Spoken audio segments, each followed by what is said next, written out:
Oi pessoal, tudo bem? Vamos continuar lendo Há 2000 anos, livro psicografado por Chico Xavier, ditado por Emmanuel e faz parte da série Romances de Emmanuel e é um romance especial porque conta a vida do próprio Emmanuel há 2000 anos, quando ele era o senador Públio Lentulus. E aqui nós estamos na segunda parte do livro.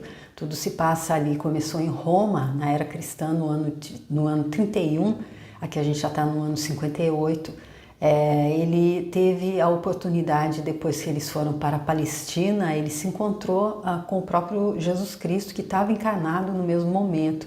Ele esteve ali com ele em uma espécie de torpor, porém ele não fez a exemplo de como fez Paulo de Tarso no livro Paulo e Estevão. A gente vê isso, quando ele teve o encontro com o mestre Nazareno, ele logo entendeu que ele estava seguindo por uma via, não havia que levaria para o caminho que ele deveria estar seguindo para se encontrar com Jesus Cristo, e o senador Públio Lentulus não entendeu isso. Contrariamente a Paulo de Tarso, que assim que viu, que teve o encontro, caiu do camelo e perguntou: o que queres que eu faça? E teve a visão física cortada, ele ficou cego e a visão espiritual dele se abriu, a ficha caiu momentaneamente para ele. Não aconteceu com o senador Públio Lentulus, e aí a gente está vendo aqui no decorrer das páginas o que é que está acontecendo então na vida dele, quanta dor ele está tendo que passar para poder despertar.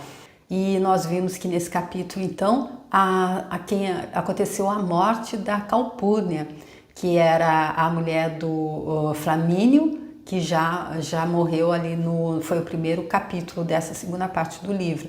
Então ela que tinha sido procurada pelo Públio para se aconselhar, ele que se aconselhava com o amigo dele, Flamínio, que morreu, então ele foi falar com a própria Calpurnia, que é a mulher dele, do Flamínio, e ele pediu para que ela dissesse se ele devia perdoar a Lívia, porque ele acreditava que a Lívia tinha sido infiel, que ela tinha traído ele com o governador Pôncio Pilatos quando eles estiveram na Palestina. Porém, a Calpurnia não advogou a causa da Lívia, apesar de saber o lado da história da Lívia também, que o Emmanuel explica que os dois então foram se consolar, foram procurar conselhos com a Calpurnia. Porém, ali no momento da morte, ela passa então, ela diz a ele, ela percebe que ela cometeu um grave engano e ela diz a ele para perdoar. Para perdoar não, ela diz a ele para remediar, que não havia nada para perdoar. Porém, ele decide que ele não vai... É ela que no final, a última palavra que ela diz, a última coisa que ela diz a Lívia antes de morrer é: Lívia, perdoa-me. Mas ela diz, ele diz que ele não vai procurá-la para dizer que ele se enganou e que ele se arrepende de tudo, que ele sabe que ela é inocente, imediatamente, porque ele vai receber um prêmio ali como senador de muito tempo. Vai haver uma grande festa onde ele será condecorado, e ele vai trazer todas essas honras, essas condecorações, vai colocar aos pés dela, e aí sim ele vai pedir perdão, vai beijar os pés dela e vai pedir perdão. Então eu acredito que aqui é assim sutil, mas mostra que ele está muito mais apegado àquela coisa do externo mesmo, as condecorações que ele vai receber nesse dia de festa e que ele acha que são tão importantes que ele precisa esperar. Ele nem atentou que ele já estava tanto tempo ali afastado dela, fazendo ela passar tudo aquilo que ela estava passando, que assim que a ficha caiu ele devia ir correndo e falar com ela. Ele preferiu esperar, e aí, mas todo dia antes de dormir ele passava ali na porta do quarto dela, e da última vez ele a ouviu cantando aquela mesma música que ela cantou já ali, logo que eles chegaram, começaram os primeiros problemas em Jerusalém, que começa a alma gêmea da minha alma, que foi ele próprio que escreveu para ela. Porém, assim que Lívia cantou, tocando a harpa, ela cantou essa música, ele ouviu, ela também teve uma visão ela teve uma visão com Simeão, que disse a ela que, filha, regozija-te no Senhor, porque são chegadas as vésperas da tua ventura eterna e imorredora. Eleva o pensamento humilde a Jesus, porque não está longe o instante ditoso da tua gloriosa entrada no seu reino.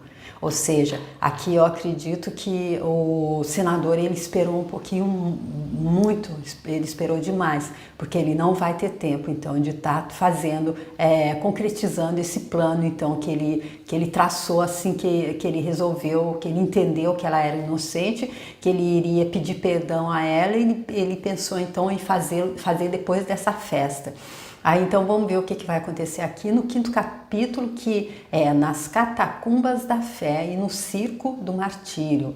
E agora eu peço então a Jesus Cristo que possa me abençoar e me permitir fazer essa leitura desse livro sagrado, eu posso dizer, porque ele traz ensinos verídicos da vida de Emmanuel, que ele próprio disse que era para servir de roteiro para a gente.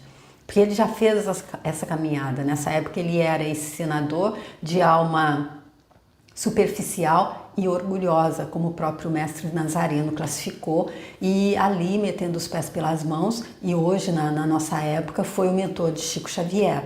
A gente vê então o grau de iluminação que ele alcançou. Por isso a gente entende que todos esses que estão aí mostrando que ainda estão totalmente desconectados da realidade, hoje já podem estar no mesmo patamar que ele.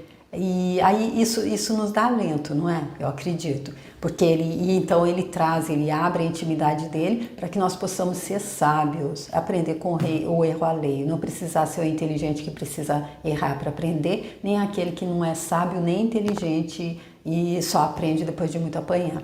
Então eu espero que Jesus Cristo possa me abençoar para que eu possa fazer bem essa leitura, abençoar você que vai acompanhar para que você possa entender e que todos os comentários que eu fizer sejam para somar, sejam para ajudar na compreensão e não o contrário.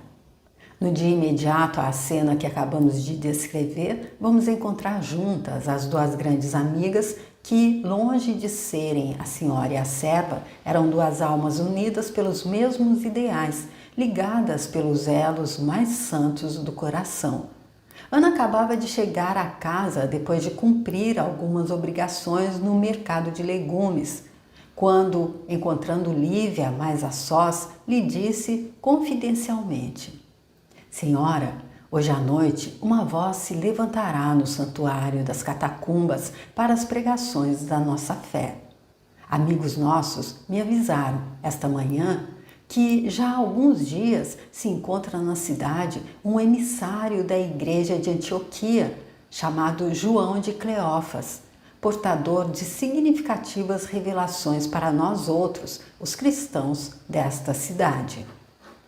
E aqui então ele faz referência à igreja de Antioquia, que a gente vê que é bem explicado ali como se passava na igreja de Antioquia, onde tudo realmente era onde havia mais harmonia, havia mais recurso material também. Tudo é falado ali no livro Paulo e Estevão, até porque a igreja maior, que era a Casa do Caminho, que era em Jerusalém, não reinava toda aquela harmonia, até porque a gente lembra que tinha ali Tiago, que ele até chegou a querer implantar ali aqueles ritos como que diz, aqueles ritos que o pessoal fazia ali nas leis, das leis mosaicas, como por exemplo a circuncisão. Então havia esse grau de desentendimento e de falta de união, até talvez, não, falta de união não seria, mas falta de harmonia ali entre eles na igreja de Jerusalém. Havia também muita falta de recursos materiais. Já na igreja de Antioquia não, a harmonia era plena e eles eram os que tinham mais recursos materiais. Lívia deixou transparecer um clarão de íntimo contentamento nos olhos, exclamando: Ah, sim, havemos de ir hoje às catacumbas. Tenho necessidade de comungar com nossos irmãos de crença nas mesmas vibrações da nossa fé. Além disso, preciso agradecer ao Senhor a misericórdia das graças imensas dele. e elevando um pouco a voz, como se desejasse comunicar à amiga o santo júbilo das esperanças mais íntimas dela, exclamou com terno sorriso a lhe irradiar no semblante calmo: Ana, desde a morte de Calpurnia, noto que Públio está mais sereno e mais esclarecido. Nesses últimos dias, tem-me dirigido a palavra com a ternura de outros tempos, havendo-me afirmado ainda ontem que seu coração me reserva doce surpresa para amanhã, depois da vitória suprema dele na vida pública.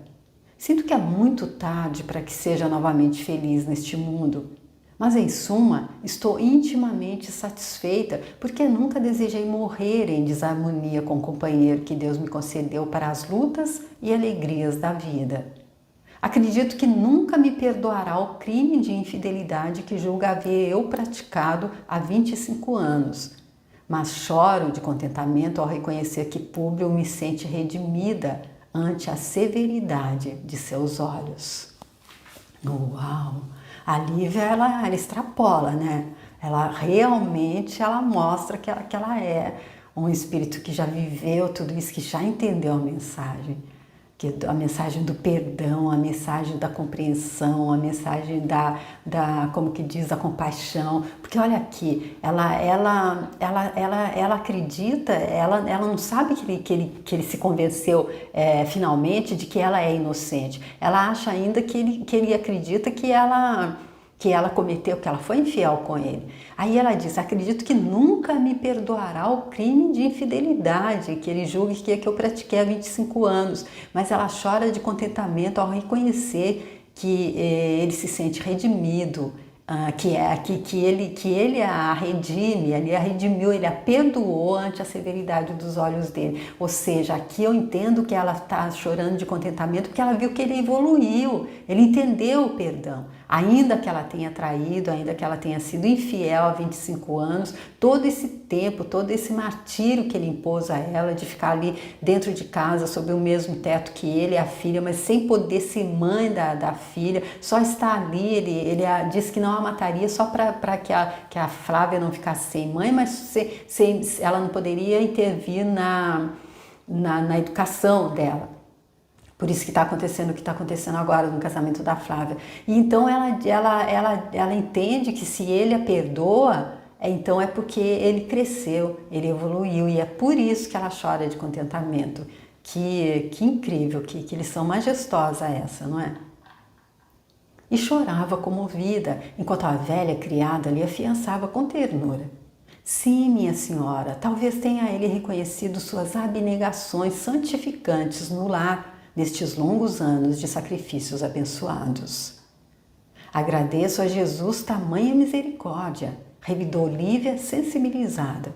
Suponho mesmo que não estou longe de partir para o mundo das realidades celestes, onde todos os sofredores hão de ser consolados. E depois de ligeira pausa continuou: ainda ontem, quando orava junto à cruz singela, lá no quarto, ouvi uma voz que me anunciava o reino de Jesus para muito breve. Ouvindo-a, Ana lembrou-se subitamente de Simeão e das horas que antecederam os sacrifícios dele, mergulhando-se em dolorosas cismas.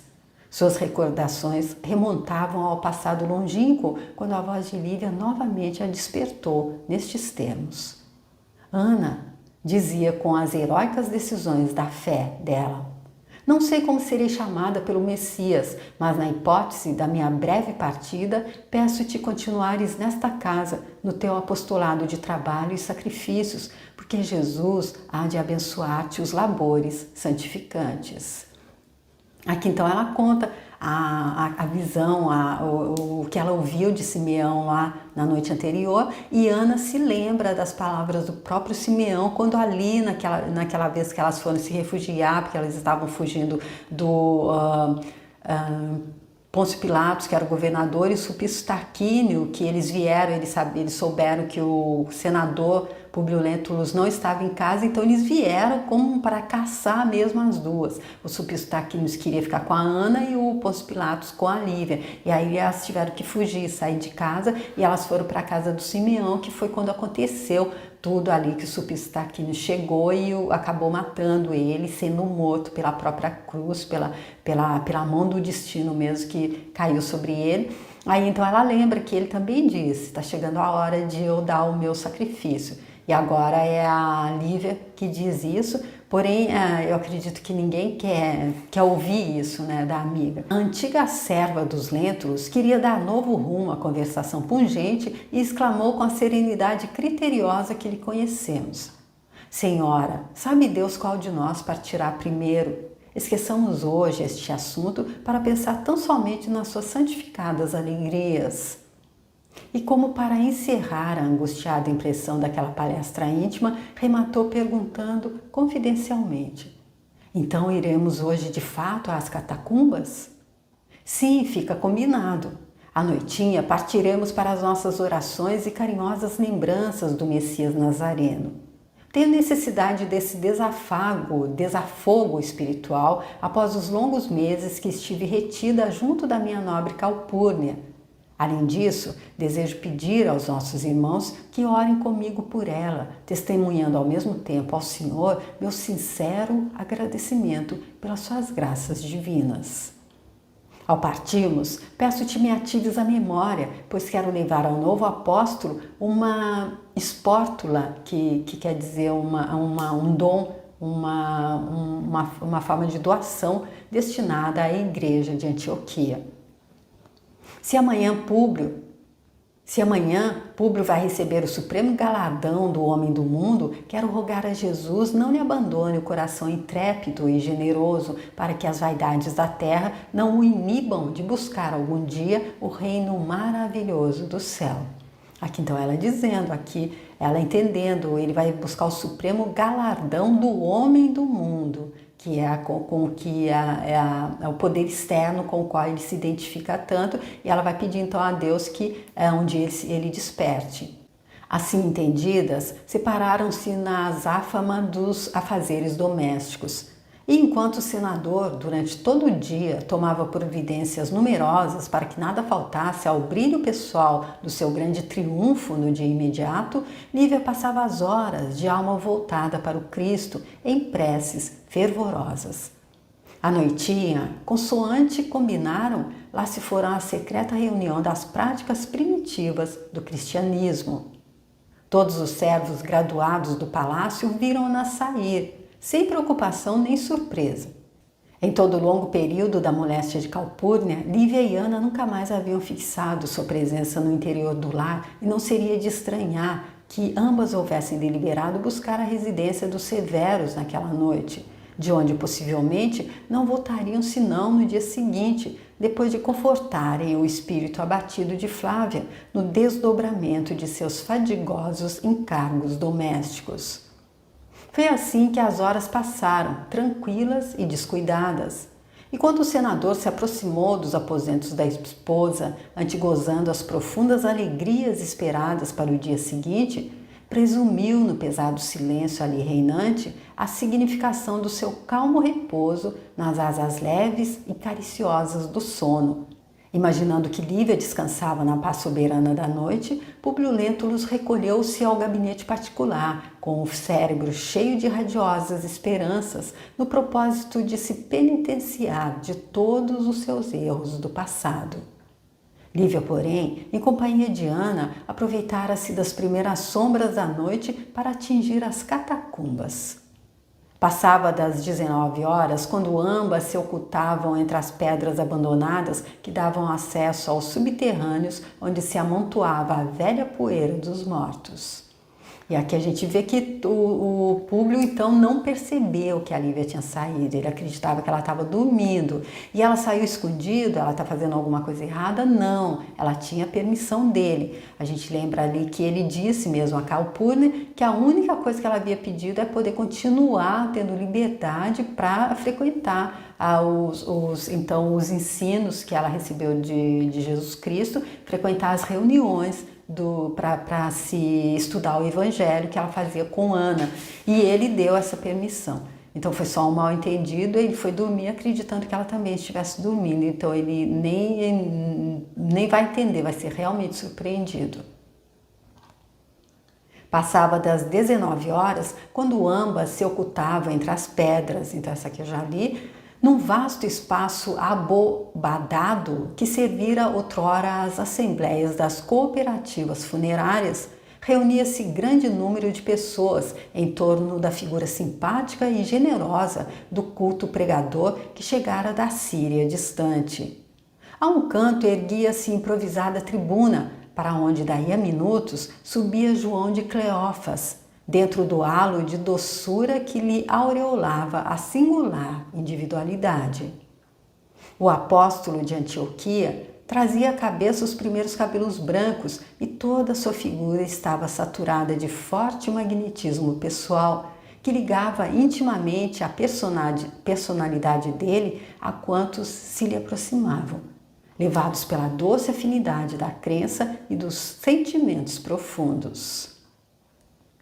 Todos os presentes pareciam empolgados pela palavra sedutora e impressionante dele, que se fez ouvir por quase 2 horas sucessivas, caindo no coração do auditório como orvalho sublime da eloquência celeste.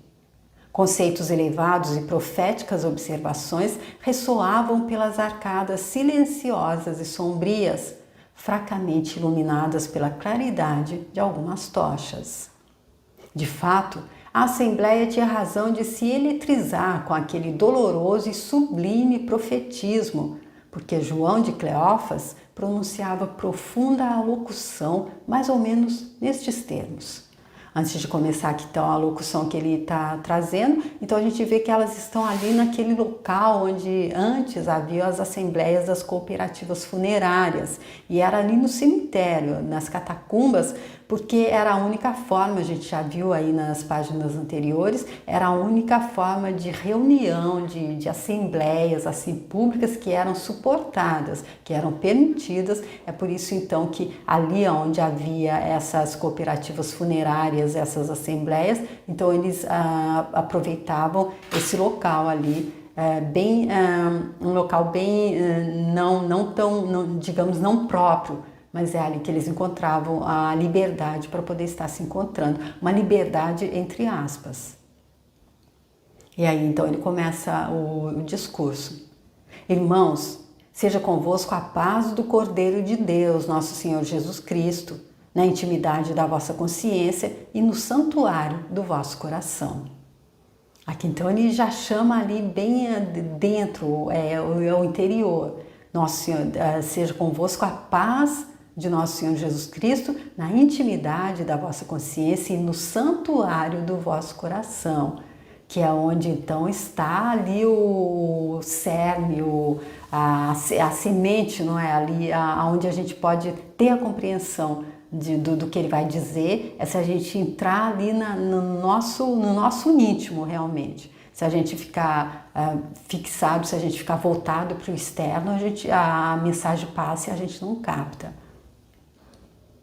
O santo patriarca de Antioquia, nas suas preces e meditações de cada dia, recebeu numerosas revelações do Messias, ordenando a vinda de um mensageiro ao ambiente de vossos trabalhos na capital do mundo, a fim de anunciar-vos grandes coisas. Então aqui ele fala sobre o santo patriarca de Antioquia e a gente vê que Paulo de Tarso, ele esteve, depois quando ele já era ali o apóstolo dos gentios, ele passou uma época ali na igreja de Antioquia, mas eu não acredito que aqui no ano de 58, não me lembro, mas eu creio que ele não estava falando, se referindo exatamente a Paulo de Tarso aqui, esse patriarca, que recebeu então numerosas revelações do Messias para vir estar trazendo para eles aqui na capital do mundo, aqui em Roma, a fim de anunciar as grandes coisas. Pelas revelações do Espírito Santo, os cristãos desta cidade impiedosa foram escolhidos pelo Cordeiro para um grande sacrifício. E eu vos venho anunciar nossa breve entrada no reino de Jesus em nome dos apóstolos bem-amados dele. Sim, porque aqui, onde todas as glórias divinas foram escarnecidas e humilhadas pela impenitência das criaturas, se hão de travar os primeiros grandes embates das forças do bem e do mal, preludiando o estabelecimento definitivo no mundo da divina e eterna mensagem do Evangelho do Senhor.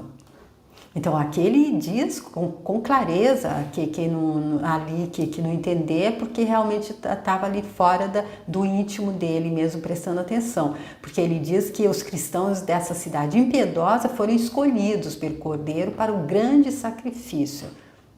E entre eles está ali Lívia. E os outros aqui, ela dá para a gente entender a grandeza dela, que a gente já viu em todo o decorrer dessa história.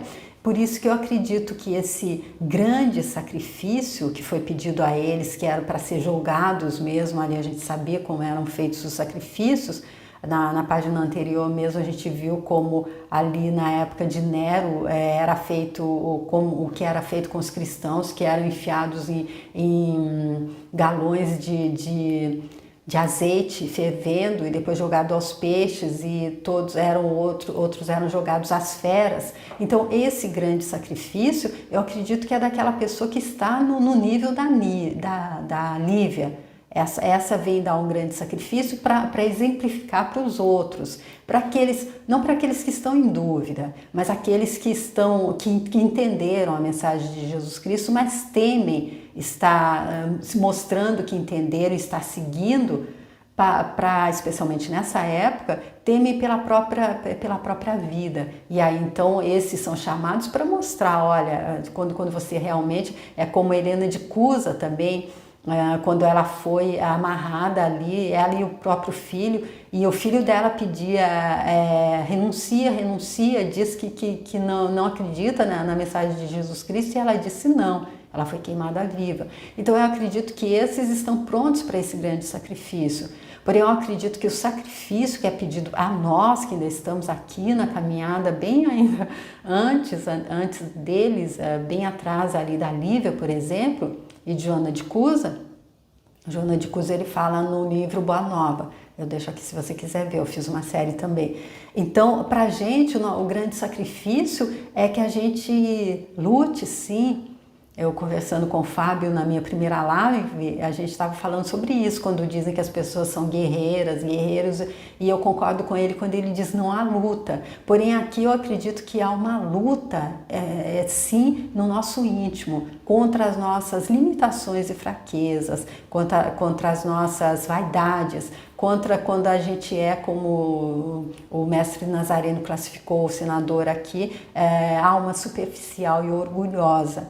Então sim, aí é esse o testemunho que a gente tem que dar aqui até a gente chegar nesse nível, nesse patamar, para ser chamado para dar realmente esse grande testemunho, que é se sacrificar realmente para exemplificar para os outros.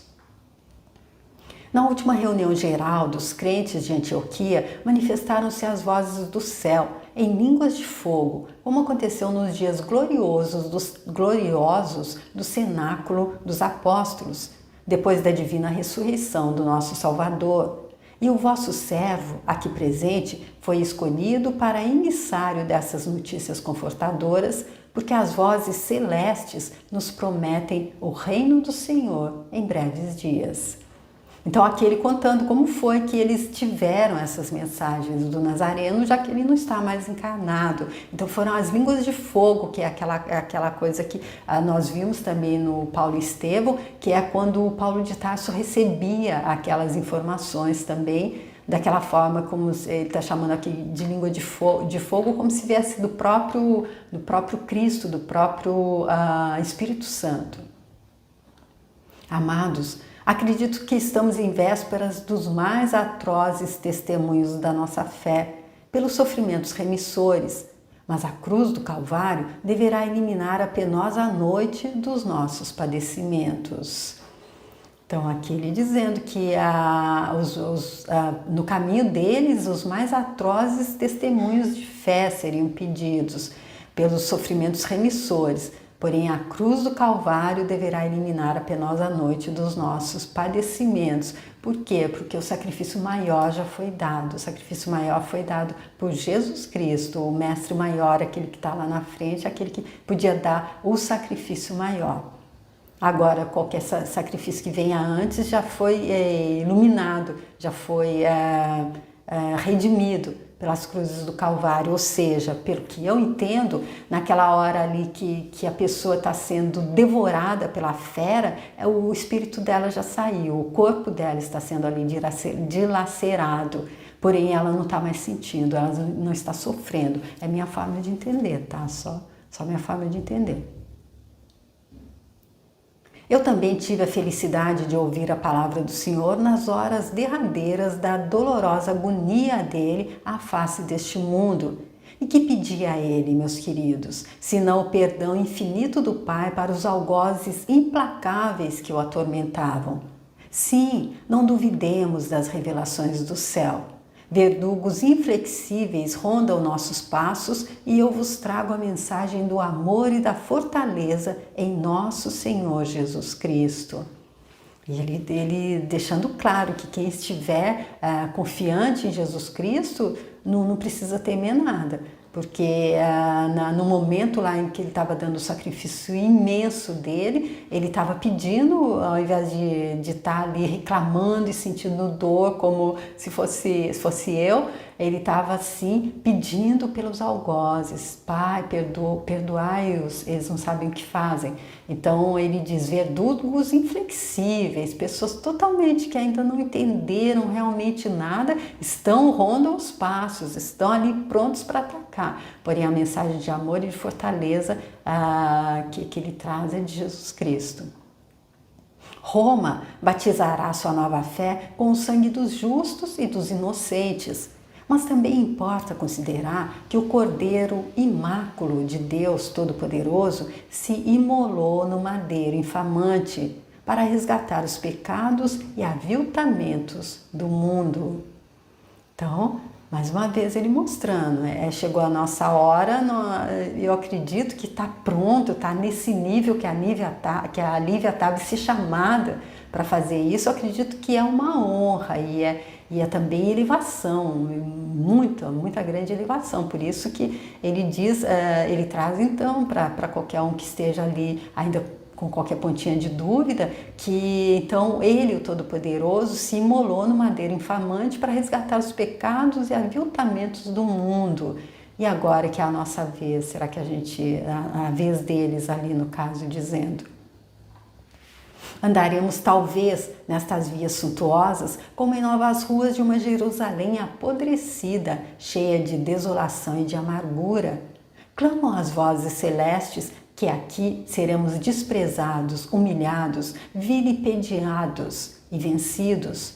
Mas a vitória suprema do Senhor nos espera além das palmas espinhosas do martírio, nas claridades doces do reino dele, inacessível ao sofrimento e à morte.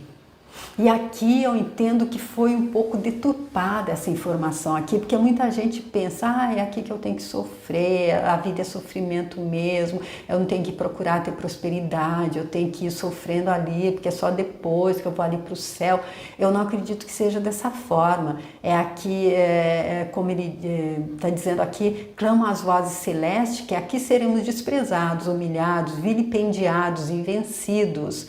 Porque o próprio Jesus Cristo disse, no nível que a gente está, porque se a gente vai vendo que a gente saiu ali logo de bastante tempo ali, a gente veio rumando, caminhando, esses que estão aqui nesse momento aí, que são capazes de estar indo ali no ciclo para ver os outros sendo jogados e sendo atacados e sendo devorados pelas feras. Então, essas pessoas, talvez eu estivesse lá também, continuam nascendo, continuam renascendo.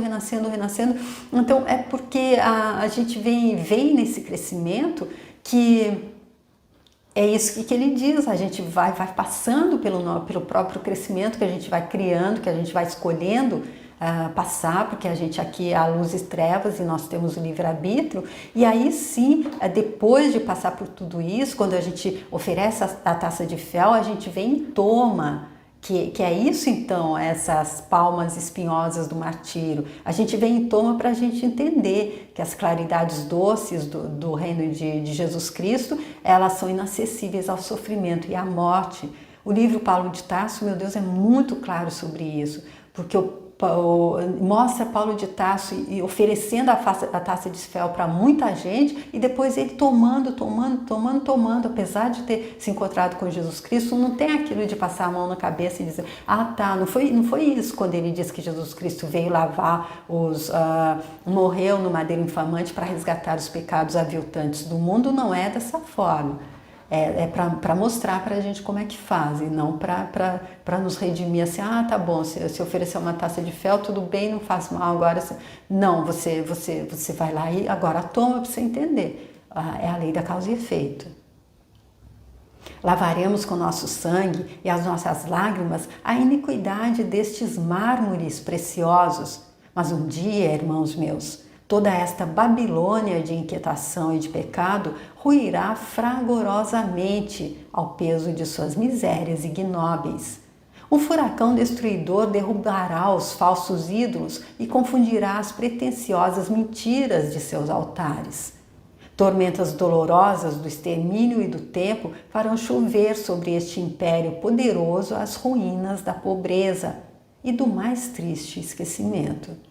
Os circos da impiedade hão de desaparecer sob um punhado de cinzas.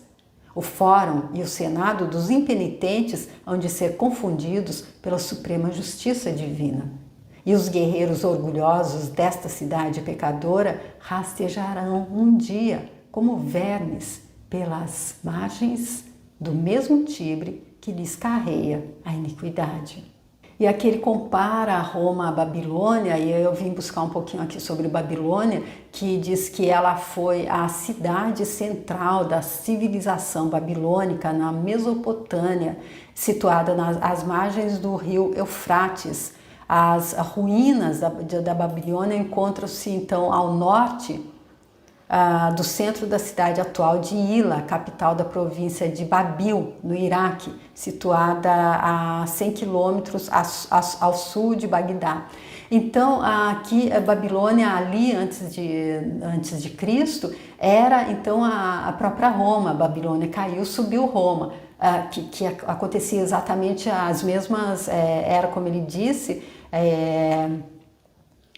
o nosso sangue, as nossas lágrimas vai lavar a iniquidade destes mármores preciosos, mas um dia, meus irmãos, toda esta Babilônia de inquietação e de pecado, que era a mesma coisa, ruirá fragorosamente ao peso de suas misérias ignóbeis. Então, fazendo ali uma comparação, aconteceu com Babilônia, vai acontecer com Roma também, porque ela está, como que diz, infectada do mesmo verme que infectou Babilônia e fez com que acontecesse. Um furacão destruidor derrubará os falsos ídolos e confundirá as pretensiosas mentiras de seus altares. Tormentas dolorosas do extermínio e do tempo farão chover sobre este império poderoso as ruínas da pobreza e do mais triste esquecimento.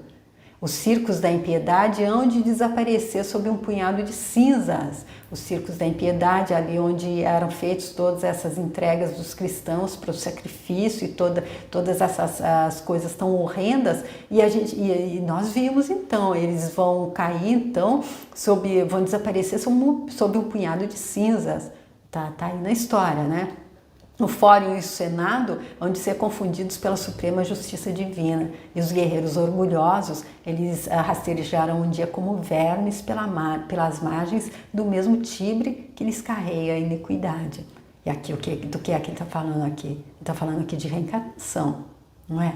De reencarnação. Os guerreiros orgulhosos, então, eles rastejarão um dia.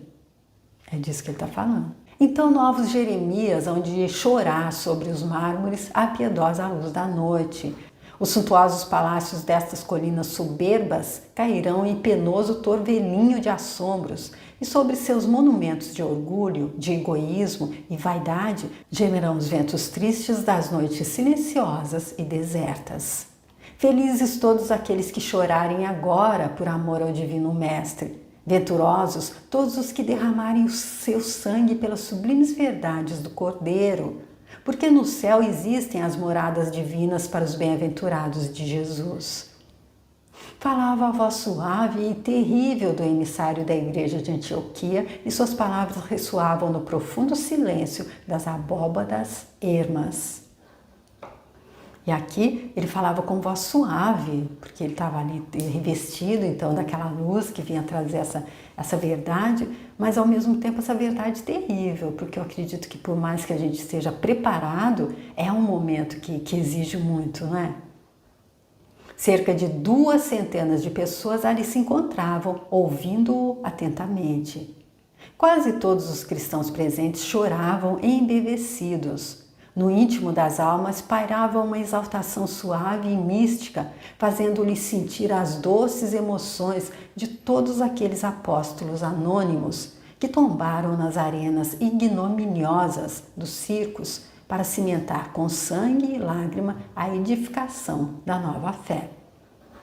Naquele resumindo, então, todos aqueles que caíram, aqueles anônimos que já tinha, ele sentiu as doces emoções de todos aqueles apóstolos anônimos que tombaram, que já foram sacrificados para cimentar com sangue e lágrima a edificação. Jesus Cristo veio, ele plantou a semente, ele deixou os apóstolos e esse pessoal que veio para dar esse testemunho para a edificação da nova fé. Depois das profecias singulares e dolorosas que encheram todos os olhares de clarões indefiníveis de alegria interior, na antevisão do glorioso reino de Jesus, João foi consultado por numerosos confrades a respeito de vários assuntos de interesse geral para a marcha e desenvolvimento da nova doutrina, tal como acontecia nas primitivas assembleias do cristianismo nascente, e a todos atendia com as mais francas expressões de bondade fraterna.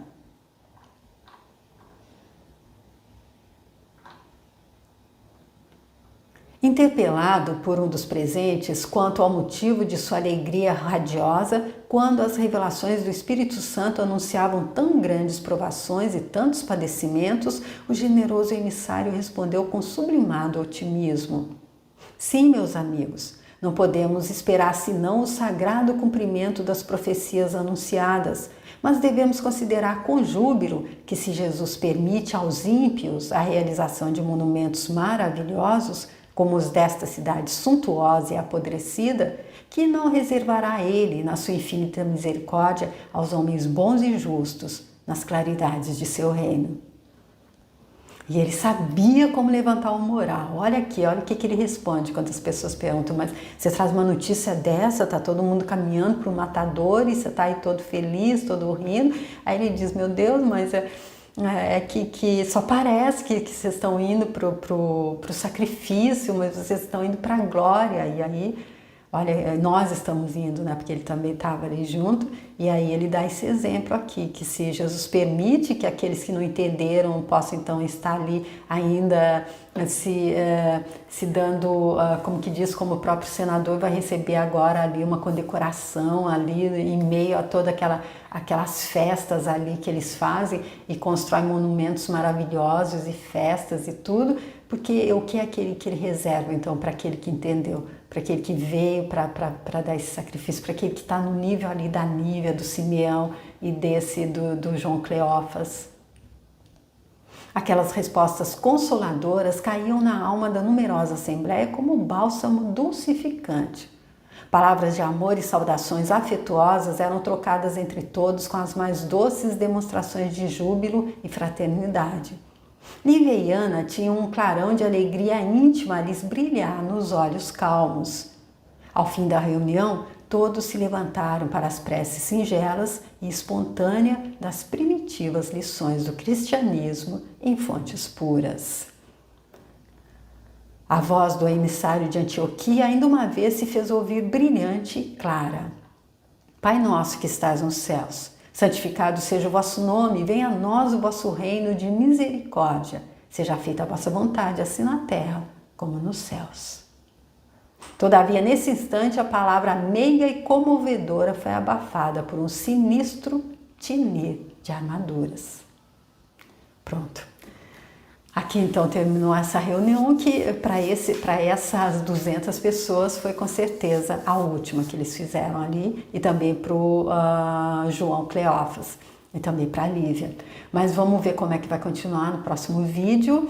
Eu agradeço muito você que está acompanhando, você que está curtindo tanto esse presente que Chico Xavier e Emmanuel estão nos dando através das informações desse livro.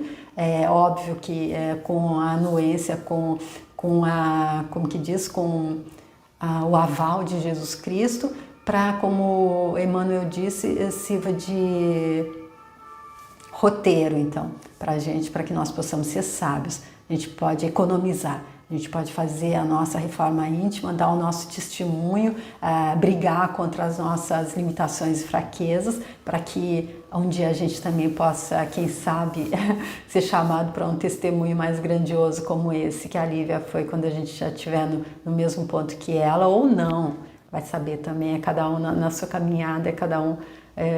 Isso ainda é bem misterioso para mim, mas o local de chegada eu tenho certeza que é o mesmo, porém como é que vai se dando a caminhada de cada um depende muito das nossas escolhas, desde ali de início.